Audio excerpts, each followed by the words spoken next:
La malédiction du pharaon, chapitre 1, le désert silencieux. Le désert s'étendait à perte de vue sous le soleil mourant, ses dunes étincelant d'une lumière de bronze qui miroitait comme du métal en fusion.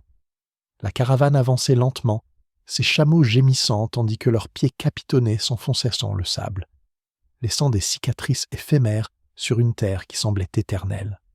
L'air était lourd, non seulement de la chaleur du jour, mais aussi de quelque chose d'autre, un poids qui n'avait rien à voir avec la poussière ou la pierre. C'était comme si le désert lui-même écoutait. Howard Carter se tenait droit sur sa selle, ses yeux perçants fixés à l'horizon. Il avait cherché pendant des années, suivant des fragments de papyrus, des inscriptions brisées et des murmures de villageois qui prétendaient ne rien savoir et pourtant semblaient tout savoir. Beaucoup s'étaient moqués de lui, affirmant que la vallée des rois était épuisée, vidée depuis longtemps par des mains avides. Mais Carter n'y croyait pas. Il le sentait, dans ses rêves, dans des signes, dans l'appel même des sables. Quelque chose demeurait caché, quelque chose qui ne voulait pas être trouvé. Le vent du soir se leva, portant avec lui un chœur de murmures qui s'enroulait autour des oreilles des hommes fatigués. Il disait que ce n'était que le vent s'engouffrant entre les falaises. Pourtant, même les plus rationnels s'éveillaient parfois au cœur de la nuit, convaincus d'avoir entendu des voix parlant dans des langues oubliées. Le camp fut dressé avant le crépuscule, des lanternes projetant de fragiles halos d'or sur le sol stérile. Les ouvriers mangèrent en silence. Certains évitèrent le regard de Carter, murmurant des présages. Un scorpion avait été trouvé près de la tente des provisions ce matin-là, sa queue levée comme un avertissement. Un vieil homme affirma que ce n'était pas un hasard. Les gardiens de la tombe s'agitaient. Carter balaya leur peur d'un geste de la main, mais ses propres rêves, cette nuit-là, furent agités. Il rêva de couloirs de pierre s'étendant dans l'obscurité, les murs couverts d'yeux peints qui suivaient chacun de ses pas. Il rêva d'une porte scellée par une immense dalle, et au-delà, du son de quelque chose qui respirait. Lorsqu'il s'éveilla, le désert était d'un silence absolu. La lune pendait comme un éclat d'argent au-dessus de la vallée, et chaque ombre semblait trop profonde, trop délibérée. À l'aube, le creusement reprit. Les hommes travaillaient avec des pioches et des paniers, emportant des siècles de sable. La sueur ruisselait sur leurs visages, se mêlant à la poussière jusqu'à ce que leur peau ressemble à de l'argile. Chaque coup contre la terre résonnait étrangement, comme si les rochers eux-mêmes regrettèrent d'être dérangés. Jour après jour, ils découvrirent des fragments, une jarre brisée, une amulette effacée, une planche de bois ancien éclatée.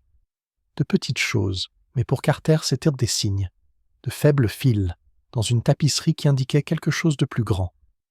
Au 12e jour, un ouvrier poussa un cri.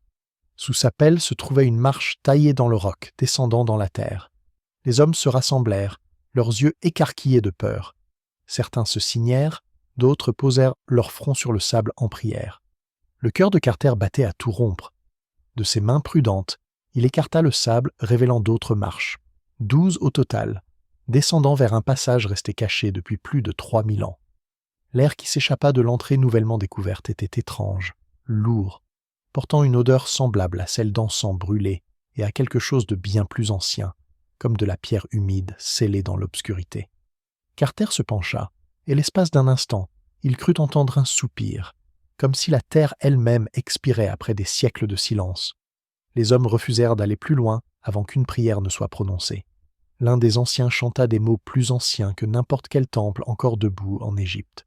Sa voix tremblait, mais le son portait une gravité qui fit taire même le vent. Ce n'est qu'ensuite qu'ils descendirent. Le passage était étroit, bordé de murs de calcaire qui engloutissaient la lumière des lampes. Chaque pas vers le bas ressemblait à un pas loin du monde des vivants. Le silence était absolu, pressant leurs oreilles, jusqu'à ce que le moindre froissement de sandales résonne comme un tonnerre. Après des heures à dégager les décombres, ils atteignirent une porte scellée de plâtre. Dessus figurait le cartouche, Nebkheperure Toutankhamon, le roi enfant, le souverain oublié, le nom que le monde croyait perdu dans la poussière. Le souffle de Carter se coupa dans sa gorge. Il l'avait trouvé, le rêve de sa vie. Pourtant, lorsqu'il posa sa paume contre le plâtre froid, un frisson remonta le long de son bras. Le sceau semblait palpiter faiblement à la lueur des lampes, comme si le nom lui-même était vivant, observant, attendant. Cette nuit-là, le camp fut envahi par le malaise. Des chacals hurlèrent au loin, leurs cris étrangement humains. Les ouvriers se regroupèrent en cercle feutré, chuchotant au sujet de malédictions. L'un insista à avoir vu une silhouette debout parmi les dunes au crépuscule.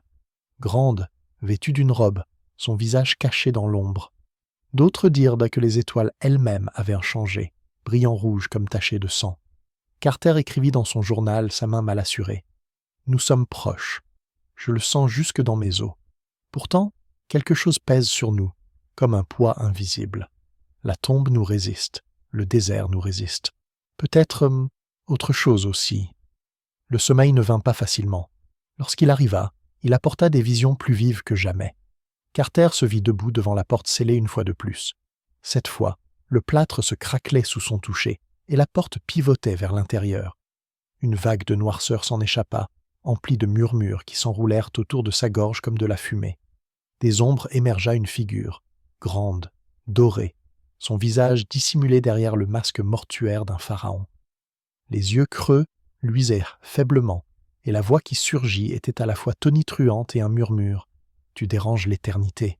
Pars, ou sois réclamé par le sable. » Carter s'éveilla en haletant, l'écho de la voix tremblant encore dans sa poitrine. Le désert dehors était silencieux, la lune déjà en train de s'enfoncer derrière les falaises. Pourtant, il savait, avec une certitude glaciale, que le rêve n'était pas seulement un rêve, car le désert se souvient, et les morts n'oublient pas. Chapitre 2. La porte scellée. L'aube se leva sur la vallée des rois avec une lumière pâle et spectrale, peignant les falaises de teintes de cendres et de sang. Le camp s'éveilla dans l'inquiétude, les hommes murmurant entre eux, évitant le regard de Carter. L'air lui-même paraissait tendu, comme si la vallée retenait son souffle. Carter, lui, ne pouvait contenir son impatience tremblante. Le rêve de la nuit restait accroché à lui comme une fumée, mais la lumière du jour semblait en dissoudre l'emprise. Ses yeux restaient fixés sur le passage qu'ils avaient découvert, un escalier menant vers l'inconnu. Ce n'était pas seulement de la pierre et du plâtre, c'était une frontière, un seuil entre deux mondes. Les ouvriers hésitaient, murmurant des présages. Un corbeau avait plané au-dessus de la vallée ce matin-là, ses ailes occultant un instant le soleil. L'un d'eux affirma avoir entendu un rire résonner derrière la porte scellée pendant la nuit, mais personne ne le crut, ou peut-être ne voulait-on simplement pas y croire. Carter rejeta leurs craintes, mais dans sa poitrine une tension s'enroulait de plus en plus serrée à chaque heure. La porte se dressait devant eux, scellée d'un plâtre ancien, marqué de cartouches royaux. Les contours à peine visibles de figures à tête de chacal en gardaient en les bords, peints d'autrefois par des mains depuis longtemps, réduites en poussière. Carter passa ses doigts sur la surface, sentant le froid de la pierre sous le plâtre, la texture fragile des siècles. Il murmura le nom inscrit là, Nebkhéperouret Toutankhamon, un roi enfant, oublié, et pourtant immortalisé. Le premier coup de ciseau frappa le plâtre, et un son semblable à un gémissement étouffé monta des entrailles de la terre. Les hommes s'immobilisèrent, leurs yeux grands ouverts, comme si la tombe elle-même avait protesté contre l'intrusion. Carter leur ordonna de continuer. Chaque coup résonnait étrangement, l'air devenant lourd, épais. Enfin, un petit trou apparut. Carter y plaça une bougie, protégeant la flamme de sa main, et regarda à travers. Ce qu'il vit lui coupa le souffle. De l'or partout, miroitant faiblement à la lueur vacillante, des lits dorés en forme d'animaux, d'étranges statues, des objets empilés comme des offrandes à l'éternité. Mais ce ne fut pas l'or qui lui serra la poitrine. Ce fut le silence, un silence si profond qu'il semblait vivant, pressant ses oreilles comme le poids d'un océan. Les ouvriers murmurèrent d'admiration, mais leurs voix devinrent vite craintives. Ils jurèrent que la flamme de la bougie de Carter s'était courbée vers l'intérieur, aspirée dans l'obscurité au-delà de la porte. D'autres affirmèrent avoir senti l'odeur de l'encens, alors que personne n'en avait brûlé. L'un déclara avoir entendu un battement de cœur, comme si quelque chose, à l'intérieur, vivait encore. Cette nuit-là, le camp resta agité. Les hommes ne purent ni dormir, et même les chameaux gémissaient nerveusement, frappant du pied. Carter resta seul à sa table, écrivant à la lueur d'une lampe. Son journal tremblait sous sa main lorsqu'il griffonna. « Nous avons brisé le sceau, le roi enfant nous attend. Pourtant, je sens que nous avons réveillé quelque chose qui ne dort pas, et qui peut-être ne dormira jamais. » Sa main hésita quand la lampe vacilla. L'espace d'un instant, il crut voir une ombre derrière lui, grande, mince, portant la forme d'une couronne. Mais lorsqu'il se retourna, la tente était vide, à part la flamme vacillante. Le lendemain matin, un accident troubla le camp. Lord Carnarvon, mécène de Carter et son plus proche allié, fut piqué par un moustique sur la joue. La blessure sembla insignifiante au début, mais enflamma bientôt sa peau d'une noirceur étrange, comme empoisonnée. Les ouvriers chuchotèrent aussitôt. La malédiction a commencé. Carter en rit, mais ce rire sonnait creux, résonnant trop fort contre les falaises. Au coucher du soleil, Carter retourna à l'escalier et s'agenouilla devant l'entrée scellée. Il posa sa main sur le plâtre désormais fendu et fragile et ferma les yeux. La pierre pulsa de froid sous sa paume et un murmure s'éleva, faible mais distinct. « Quitte ce lieu !» Il recula, le cœur battant, les mots résonnant dans son crâne. Mais lorsqu'il se tourna vers les autres, aucun d'eux n'avait entendu. Le désert était de nouveau silencieux, mais le silence n'était plus vide. Il attendait. Chapitre 3. Dans les ténèbres. La porte avait été franchie, et la tombe n'appartenait plus au silence seul. À chaque grain de sable retiré de l'escalier, à chaque coup de ciseau frappant le plâtre, la vallée des rois semblait s'enfoncer, davantage dans l'inquiétude. Les falaises qui dominaient le camp s'élevaient comme des gardiens vigilants, leurs ombres dentelées s'allongeant de plus en plus à chaque coucher de soleil. Pendant des jours, les hommes déblayèrent les gravats du couloir descendant. L'air devenait plus lourd à mesure qu'il progressait, sec et pourtant suffocant, comme s'il n'avait pas été dérangé depuis des siècles. Chaque coup de pioche résonnait de manière étrange, vibrant à travers les murs de calcaire comme le glas d'une cloche lointaine. Carter suivait chaque étape avec une attention fébrile, son cœur battant d'anticipation. Et pourtant, même lui ne pouvait chasser l'impression qu'à chaque pierre retirée, ils ouvraient une blessure que la terre avait longtemps tenté de refermer. Enfin, après un labeur éreintant, le passage aboutit à une seconde porte scellée. Le plâtre portait les sceaux royaux des gardiens de la nécropole, symbole du chacal et du cobra, protecteur des morts. Carter leva sa lanterne, sa lumière vacillante révélant les gravures. Le silence qui les entourait n'était plus neutre. Il était hostile, semblable au calme qui précède une tempête. Il tendit la main, ses doigts effleurant le sceau. Un froid remonta aussitôt dans sa peau, s'infiltrant dans ses veines. L'espace d'un instant, il crut sentir un battement, lent, ancien, régulier, comme si la pierre elle-même respirait sous son toucher. Il retira rapidement sa main, mais ne dit rien. Les hommes étaient déjà assez inquiets. Cette nuit-là, les rêves le saisirent encore. Il errait dans les couloirs de la tombe, seul, sa lanterne brûlant d'une flamme bleuâtre et irréelle. Les murs murmuraient son nom dans des voix qui n'étaient pas vraiment des voix, mais une chorale de soupirs montant des pierres elles-mêmes. Au bout du couloir, il vit le masque d'or d'un pharaon, rayonnant comme illuminé de l'intérieur. Lorsque ses yeux creux se tournèrent vers lui, Carter s'éveilla en sueur, la nuit du désert glacial au-delà du supportable. Au matin, la peur des ouvriers s'était accrue. Un cobra, symbole sacré de la royauté, avait été trouvé recroquevillé à l'entrée du camp, son corps immobile et sans vie. L'un des anciens murmura que c'était un avertissement. Le serpent qui protégeait le pharaon avait été abattu, et la vengeance suivrait. L'histoire se répandit rapidement, et les chuchotements de malédiction devinrent plus forts, plus difficiles à faire taire. Carter poursuivit malgré tout. La seconde porte fut brisée sur son ordre, révélant un corridor rempli de débris, bois brisés, fragments de poterie, gravats effondrés depuis longtemps. L'odeur qui s'en échappa n'avait rien du désert. Elle était rance, saturée d'un relent amer qui s'accrochait à la gorge. C'était l'odeur de la mort scellée depuis des siècles. Ils déblayèrent cliquèrent le passage en silence, chacun travaillant avec une hâte nerveuse. Leurs yeux furetaient sans cesse dans les ombres, comme s'ils s'attendaient à voir la noirceur bouger et révéler une silhouette juste au-delà de la lumière des lampes. Et peut-être le faisait-elle. Plus d'une fois, Carter se surprit à regarder par-dessus son épaule, convaincu d'avoir aperçu un mouvement là où il ne pouvait y en avoir. Enfin, ils atteignirent une nouvelle porte. Celle-ci était plus magnifique que la précédente, ornée de traces de couleurs que le temps n'avait pas complètement effacées. Des images du roi enfant étreint par les dieux, ses mains levées en dévotion éternelle. L'art était exquis, mais ce qui coupa le souffle de Carter, ce ne fut pas la beauté. Ce fut l'impression que les yeux peints les observaient, les suivant avec un jugement muet et implacable. Alors qu'ils se préparaient à la percer, une rafale soudaine balaya la vallée, hurlant le long des falaises comme un cri. les flammes des lanternes vacillèrent violemment. Pendant un battement de cœur, tous sont disparus, les pioches, les pas, même la respiration des hommes, ne laissant que l'écho de ce hurlement terrible. Puis l'instant passa, et le désert retrouva son calme. Carter ignora les présages. Avec une détermination froide, il commanda d'ouvrir la porte. Le plâtre se fendilla, la poussière tombant comme de la cendre. À travers une étroite fissure, il inséra une torche, la flamme flamboyant dans l'air vicié. Il regarda à l'intérieur. D'abord, il ne comprit pas ce qu'il voyait.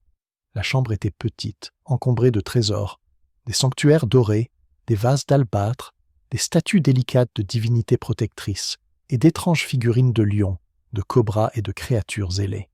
Les objets luisaient faiblement, mais ce qui frappa le plus Carter, ce fut la sensation que la pièce n'était pas vide.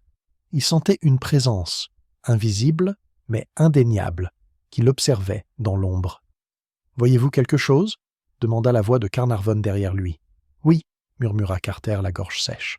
« Des choses merveilleuses. » Les mots tremblèrent dans l'air, mais l'émerveillement fut rapidement éclipsé par une angoisse rampante. Les trésors n'étaient pas là pour être admirés. Ils avaient été placés avec un but, avec des rituels, comme des gardiens plutôt que des ornements. La chambre n'était pas une salle au trésor. C'était un seuil, un espace conçu pour tenir les vivants à l'écart, ou peut-être pour retenir autre chose à l'intérieur. Cette nuit-là, l'atmosphère du camp fut insupportable. Les feux brûlaient bas, projetant des ombres grotesques dansantes sur les falaises. Les hommes refusaient de manger, et beaucoup murmurèrent d'armes des prières jusque tard dans la nuit. Carter resta à son bureau écrivant fébrilement, mais chaque mot lui semblait inutile. Sa plume griffait la page tandis qu'il confessait sa peur. L'air devient plus lourd à chaque chambre. Le silence est vivant. Je sens que nous ne sommes pas seuls dans cette tombe. Quelque chose nous observe. Quelque chose attend. Au fil des heures, un bruit le tira de son écriture. Des pas faibles, juste à l'extérieur de sa tente. Se levant, il écarta le tissu. Rien. Le désert s'étendait, silencieux et infini, les étoiles brillant comme des éclats de glace. Pourtant, il savait qu'il ne l'avait pas imaginé. Quelqu'un, ou quelque chose, s'était tenu là, juste au-delà de la toile. Le sommeil le fuyait. Lorsqu'il sombra enfin dans une demi-conscience, le rêve revint, plus vif que jamais. Il marchait encore dans les couloirs, mais cette fois les murs ruisselaient de lumière écarlate. Le masque doré réapparut, mais cette fois sa bouche s'ouvrit, et la voix du pharaon gronda dans son crâne. « Le sceau est brisé, tu as franchi le seuil.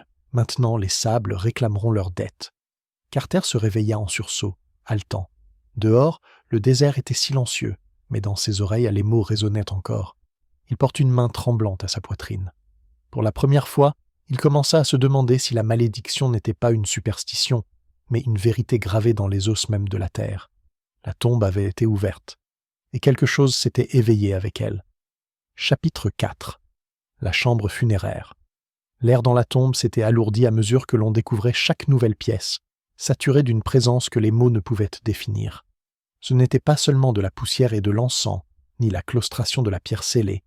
C'était quelque chose de plus ancien, de vivant, comme si les murs eux-mêmes gardaient en mémoire chaque prière, chaque cri, chaque secret soufflé il y a des millénaires. Carter et ses hommes se tenaient devant une autre porte.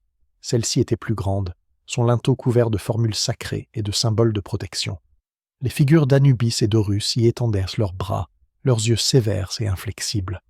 Il était clair que derrière cette porte reposait le cœur de la tombe, la chambre funéraire du roi enfant. Le souffle de Carter était court lorsqu'il leva sa lanterne, la flamme tremblante. Il avait attendu des années, enduré la dérision, subi d'innombrables échecs, et maintenant il était là, à un coup de ciseau de l'histoire. Pourtant, en levant la main, son pouls vacilla. Un silence si absolu tomba qu'il sembla que même le désert au-dessus s'était tu, à l'écoute. Le premier coup fendit le plâtre. La poussière s'échappa comme une fumée, s'enroulant vers le haut comme vivante.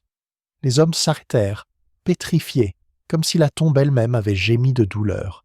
Carter leur ordonna de poursuivre, même si sa propre voix lui parut lointaine. Bientôt, une fissure s'ouvrit, et avec lenteur, Carter y inséra sa lanterne. La chambre au-delà luisait faiblement d'or. Mais ce ne fut pas l'éclat du trésor qui serra le cœur de Carter. Ce fut le sarcophage. Au centre de la chambre se dressait un immense sanctuaire doré, colossal, sa surface recouverte d'hiéroglyphes et d'images divines. L'air semblait vibrer autour de lui, chargé d'une force presque électrique. Carter murmura, la voix presque brisée. « Nous l'avons trouvé !» Les hommes n'osèrent s'enspientrer. Certains se détournèrent, murmurant des prières, refusant de contempler ce qu'ils croyaient interdit. Carnarvon, pâle mais résolu, s'avança auprès de Carter. Ensemble, ils élargirent l'ouverture jusqu'à ce que la chambre s'offre devant eux. Ils franchirent le seuil. L'atmosphère changea aussitôt que leurs pieds touchèrent le sol. L'air était plus froid, plus tranchant, comme si des yeux invisibles scrutaient chacun de leurs mouvements. Le sanctuaire doré s'élevait, entouré de statues étranges, des Anubis accroupis comme des chasseurs, des divinités à tête de faucon aux ailes déployées, des cobras dressés qui semblaient siffler dans la lumière vacillante. Chacune de ces figures paraissait animée, attendant que les intrus fassent un pas de trop. Carter s'approcha lentement, sa lanterne soulevant les ombres centimètre par centimètre.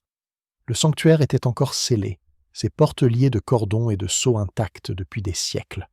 Le silence pesait sur ses os, mais il n'osait fléchir. Lorsqu'il effleura l'un des cordons, la flamme de la lanterne vacilla. Elle faillit s'éteindre, et dans l'obscurité tremblante, Carter crut voir le visage du masque funéraire bouger, respirer. Son cœur battit avec violence. Quand la lumière se stabilisa, l'image avait disparu, mais pas la terreur qui l'avait saisie. Carnarvon rompit le silence. « Le sens tue » chuchota-t-il. Sa voix était fine, presque tremblante, comme si nous étions observés. Carter ne répondit pas. Il craignait trop que ses paroles ne rendent cela réel. Cette nuit-là, la présence de la chambre funéraire ne les quitta pas. Elle resta dans le camp comme un brouillard. Les ouvriers refusèrent de revenir, certains quittant la vallée définitivement. Carter les maudit, mais il savait au fond de lui qu'ils avaient raison. Lui aussi sentait ce poids invisible tapi dans l'ombre. L'état de Carnarvon s'aggrava. La piqûre sur sa joue avait noirci, et la fièvre le consumait. Il tremblait violemment dans la nuit, murmurant des mots incohérents qui parfois ressemblaient aux incantations peintes sur les murs. Carter resta à son chevet, répétant qu'il ne s'agissait que d'une infection. Mais lorsque la bougie s'éteignit brusquement à minuit, les plongeant dans l'obscurité, un hurlement de « chacal fendit la vallée ». Le son était si proche qu'il semblait provenir du bord du camp. Le lendemain, Carter retourna seul à la chambre funéraire. Le sanctuaire s'imposait davantage encore, sa surface dorée luisant dans la pénombre. Il resta devant, tremblant. Son souffle court, son cœur battant à tout rompre, mais incapable de détourner le regard. Il toucha de nouveau les cordons. L'espace d'un instant, il sentit de la chaleur, non celle de l'or, mais celle de la chair, comme si une main avait pressé la sienne de l'autre côté. Un murmure monta dans le silence. Ce n'était pas un son, et pourtant il emplit son crâne comme un cri. « Tu déranges l'éternité. Pars, ou sois pris. » Carter recula, la lanterne vacillant. Les ombres bondirent sur les murs, dansant comme des silhouettes des morts. Il s'enfuit, haletant, comme si les pierres avaient voulu l'étouffer. Au-dessus, le désert brillait sous le soleil, imperturbable. Mais Carter savait. Quelque chose s'était réveillé dans les profondeurs, et cela avait posé ses yeux sur lui. Cette nuit-là, la fièvre de Carnarvon empira. Ses cris déchirèrent l'air tandis qu'il se tordait, appelant « Il est là, il est au-dessus de moi !» À l'aube, il gisait immobile, la marque sur sa joue noire comme du charbon. Au même instant, les lumières du Caire vacillèrent et s'éteignirent.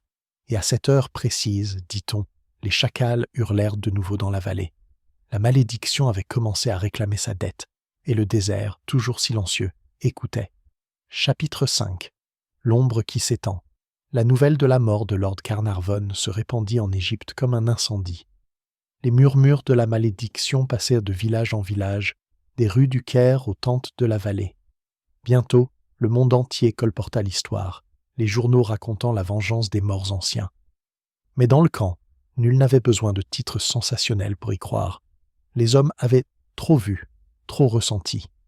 Carter restait près de la tombe, le visage tiré mais inflexible.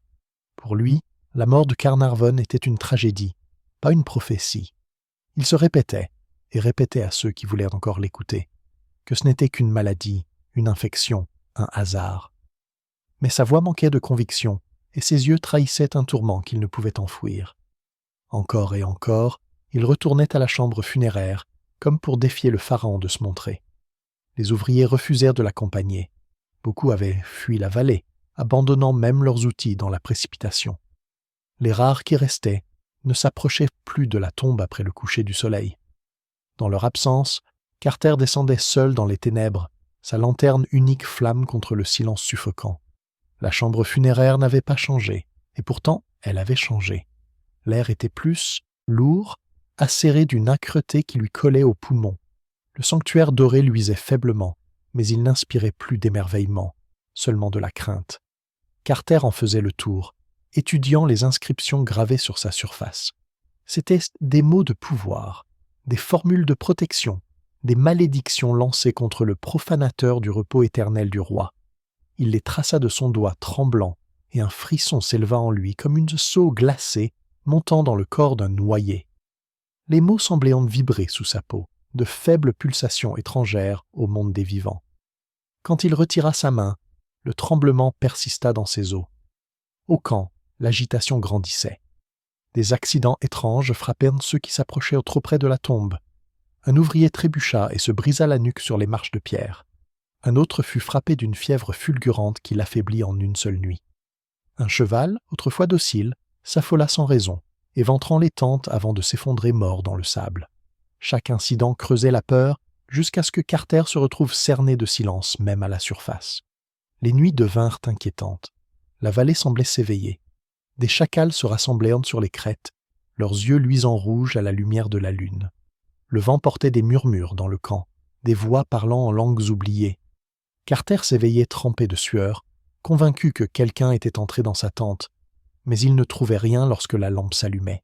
Et pourtant, il avançait. Il ne pouvait plus reculer, pas alors que le sanctuaire restait fermé, pas alors que l'histoire était si proche. Ce n'était plus la découverte qui le guidait, mais l'obsession, une faim insatiable qui rongeait son âme. Il se disait qu'il cherchait la vérité, la connaissance, l'héritage. Mais dans son cœur, il savait qu'il était lié par autre chose, une force émanant de la tombe, l'attirant toujours plus profond. Vint le jour où Carter ordonna de démonter le sanctuaire. Panneau après panneau, les parois dorées furent retirées, révélant des sanctuaires plus petits à l'intérieur, chacun scellé de cordons et couvert d'inscriptions de malédiction. C'était un cercueil dans un cercueil, un labyrinthe de protection conçu pour préserver ce qui reposait au centre. À chaque couche franchie, l'air s'épaississait, le silence devenait plus tranchant, jusqu'à écraser leur gorge comme une main invisible. Enfin, au cœur de ce sanctuaire, ils découvrirent le sarcophage, une grande cuve de pierre sculptée d'hiéroglyphes, son couvercle immense et immuable. Carter resta figé devant, la lanterne tremblante dans sa main. Le visage du roi enfant, gravé dans la pierre, le fixait, serein, éternel. Lorsqu'il tendit la main pour toucher le sarcophage, la flamme de sa lanterne vacilla. L'air devint glacial, plus froid que les nuits du désert.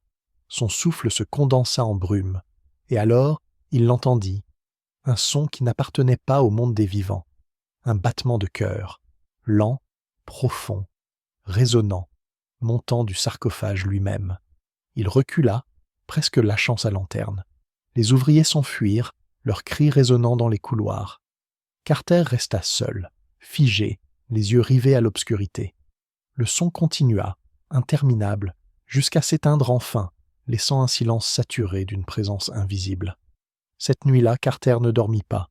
Son journal ouvert devant lui, l'encre brouillée par sa main tremblante. Il griffonna d'une écriture fébrile. Le roi respire encore, pas encore, mais en esprit. Nous ne pénétrons pas dans une tombe. Nous pénétrons dans l'éternité elle-même. Le lendemain, une nouvelle étrange arriva du Caire. Le canari de Carter, petit oiseau jaune, aimé et inoffensif, avait été retrouvé mort, un serpent lové dans sa cage. Les ouvriers murmurèrent que c'était le serpent du pharaon, frappant l'innocent pour avertir le coupable. Carter rejeta l'histoire à voix haute, mais en lui sa résolution se fissurait, et les accidents continuaient. Un photographe qui avait osé capturer le sarcophage perdit soudainement la vue. Un autre homme s'effondra dans le camp, ses derniers mots un gémissement. « Les yeux me regardent !» Carter persista, bien qu'il sente l'obscurité s'enrouler plus fort autour de lui. Il ne parlait plus de hasard ni de coïncidence. Il n'osait plus railler les murmures de malédiction, car dans la chambre, chaque nuit, quand les torches faiblissaient et que les ombres enflaient, il l'entendait de nouveau, le battement de cœur, lent et implacable, promettant que le roi n'était pas silencieux. Les sables avaient commencé à réclamer leur dette. et Carter savait, bien qu'il n'osât l'avouer, qu'il était le prochain. Chapitre 6. La dette de l'éternité. La vallée n'était plus silencieuse. Elle battait d'une présence que les vivants ne pouvaient ni nommer ni fuir. Carter errait dans ces sables comme un homme en rêve, les yeux creux mais brûlants, la peau tirée par des nuits sans sommeil. Les hommes qui jadis le suivaient avaient disparu, laissant le camp presque désert, sauf pour quelques âmes trop obstinées ou trop effrayées pour rentrer chez elles. Même elle l'évitait désormais, murmurant qu'il était marqué. La tombe restait ouverte, son escalier béant tel la gorge d'une bête enterrée. Le vent ne hurlait plus sur les falaises, il sifflait en murmures étranges qui semblaient en s'échapper de la chambre elle-même. Les chacals qui rôdaient sur les crêtes ne hurlaient ni plus, ils observaient seulement, leurs yeux luisant rouges dans la nuit. Carter savait qu'il devait partir. Il le savait depuis des jours, peut-être des semaines. Pourtant, il ne le pouvait pas. Le sarcophage le retenait comme des chaînes. Il l'attirait toujours plus bas, marche après marche, dans les ténèbres saturées d'odeurs de pierre, de poussière et d'une essence plus ancienne encore. Chaque fois qu'il se tenait devant le sanctuaire doré, son corps tremblait, de peur, oui, mais aussi de désir. Il était lié, condamné à aller jusqu'au bout. La dernière ouverture eut lieu sous une lune malade. Le sarcophage devait être soulevé. Les ouvriers supplièrent de Carter d'arrêter, jurant que déjà la malédiction avait pris trop de vie. Mais la voix de Carter claqua dans le couloir, dure, implacable. « Nous finirons ce que nous avons commencé. » Le couvercle du sarcophage était immense, réclamant cordes et poulies. À chaque grincement de pierre, la chambre vibrait. Les torches tremblaient, leurs flammes penchaient vers l'intérieur comme aspirées par les poumons vides de la tombe. Quand enfin le couvercle céda, un son emplit la chambre, non pas le frottement de la roche, mais un gémissement profond, résonnant comme si la tombe elle-même criait de douleur. À l'intérieur reposait un autre cercueil, doré et peint, façonné à l'image du roi enfant. Son visage était serein, ses lèvres esquissaient un sourire éternel. La peinture brillait comme fraîche, intacte malgré les siècles. Carter le fixa, sans souffle. Voilà le prix de sa quête. Voilà Toutankhamon, immortel, inviolé, jusqu'à cet instant. Mais en le contemplant, la chambre s'assombrit. Pas d'ombre, mais d'une obscurité plus lourde, comme si l'air lui-même s'épaississait en fumée. Les torches s'éteignirent presque, et des coins de la pièce monta un son que Carter redoutait et attendait à la fois. Le battement de cœur, lent, profond, vivant. Les hommes s'enfuirent, leurs cris s'évanouissant dans les couloirs. Carter resta figé, sa lanterne tremblante. Ses yeux fixés sur le masque doré du cercueil, et dans la flamme vacillante, il le vit bouger. Les lèvres s'élargirent en un sourire, les yeux s'illuminèrent d'une lueur intérieure. Le battement s'intensifia, emplissant sa poitrine, effaçant son propre pouls affolé. Alors une voix s'éleva, ni tonnerre ni murmure, mais une résonance qui venait de partout à la fois. « Tu as été averti, tu as franchi le seuil, maintenant, la dette doit être payée. » Carter recula, une main sur sa poitrine. Sa lanterne tomba, s'éteignant en étincelles. L'obscurité engloutit la chambre, mais le masque restait visible, doré et terrible. Dans les ombres, des formes se mirent à bouger. Des dieux quittant les murs peints, leurs yeux flamboyants, leurs pas lents et implacables. À tête de chacal, aux ailes de faucon, couronnés de serpents, ils encerclèrent Carter, gardien de l'éternité tiré de leur sommeil de pierre. Il voulut crier, mais sa voix resta coincée dans sa gorge. Ses genoux plièrent tandis que la chambre tremblait sous une force invisible. La poussière tombait du plafond, les murs semblaient se resserrer.